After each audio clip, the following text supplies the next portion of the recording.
मीना बहुत मेहनती थी, लेकिन किस्मत ने उसे कभी साथ नहीं दिया।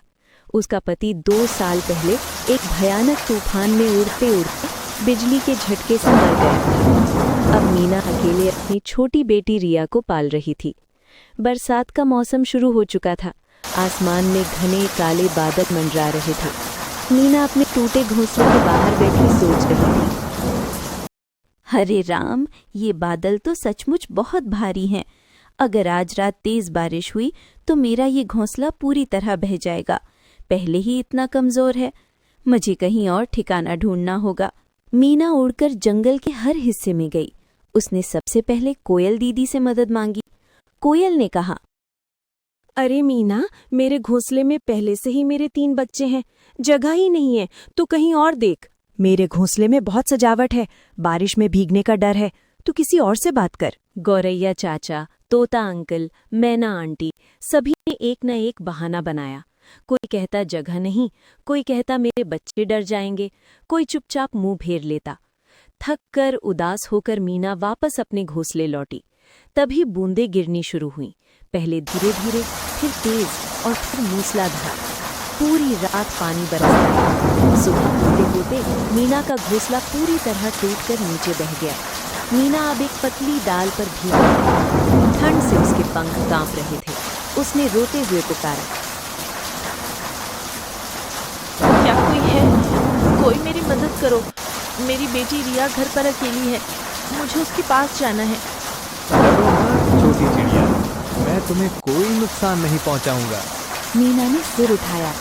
उसके सामने एक विशाल गहरा बादल था, जिसका नाम था मेघराज। मेघराज जंगल के ऊपर से गुजरने वाला सबसे बड़ा और सबसे शक्तिशाली बादल था। मीना डरते डरते बोली, आप बादल हो? आप मेरे पास क्यों आए? मेघराज ने नरम आवाज में कहा, मैं कई दिनों से तुम्हें देख रहा हूँ। तुम अकेले इतनी मुश्किलों में हो, फिर भी हार नहीं मान रही। मैंने देखा कि आज रात तुम्हारा घोंसला बह गया। तुम्हें ठंड लग रही है, बीमार पड़ जाओगी। मीना रो पड़ी। मेरे पास अब कुछ भी नहीं बचा, न घोंसला न छत, और मेरी बेटी अकेले थी। मेघराज ने कहा, तुम्हें किसी के घोंसले की जरूरत नहीं। तुम मेरे ऊपर अपना छोटा सा घोंसला बना लो। मैं तुम्हें बारिश से बचाऊंगा, धूप से बचाऊंगा, ठंड से बचाऊंगा, और सबसे बड़ी बात, मैं हमेशा तुम्हारे साथ रहूंगा। मीना, लेकिन आप तो बादल हो, आप कब तक रहोगे? आप तो बरसात के बाद कहीं और चले जाओगे ना? मेघराज हंसा, मैं बादल हूँ, लेकिन मैं वादा करता हूँ, जब तक तुम्हें जरूरत होगी मैं यहीं रहूंगा। तुम्हारे लिए मैं बारिश बनूंगा, तुम्हारे लिए मैं छाँव बनूंगा। बस तुम मुझे अपना दोस्त मान लो। मीना ने सोचा। फिर धीरे धीरे उसने सूखी घास, पत्तियां, पंख और छोटी छोटी टहनियां इकट्ठी की। मेघराज ने अपने शरीर को थोड़ा सपाट और स्थिर कर लिया। मीना ने उसके ऊपर एक सुंदर गोल घोंसला बना दिया। अब वो बादल के ऊपर रहने लगी। समय बीता। मीना और मेघराज अच्छे दोस्त बन गए। मेघराज उसे आसमान की सैर करवाता, उसे सूरज की पहली किरण दिखाता, चांदनी रातों में तारों के नीचे बातें करता। रिया भी माँ के साथ बादल पर आने लगी।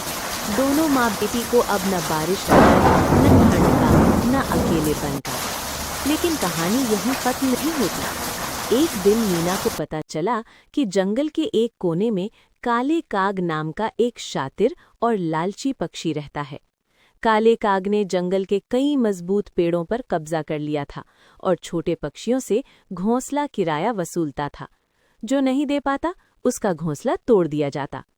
एक शाम मीना अपनी बेटी रिया को लेकर खाना ढूंढने निकली। तभी काले काग की गैंग ने उन्हें घेर लिया। काले काग ने कहा, अरे वाह, बादल पर घोंसला बनाने वाली चिड़िया, सुना है तू बहुत नाम कमा कर लाई है। अब जंगल का नियम है, हर घोंसले का किराया देना होगा। मीना बोली, मेरा घोंसला तो बादल पर है, मैं किसी पेड़ पर नहीं रहती। काले काग हंसा, तो फिर बादल से किराया मांगेंगे, नहीं दिया तो रिया को उठा ले जाएंगे। मीना डर गई, लेकिन उसने हिम्मत नहीं हारी। उसने मेघराज को पुकारा। तभी आसमान में तेज गरज हुई। मेघराज आ गया।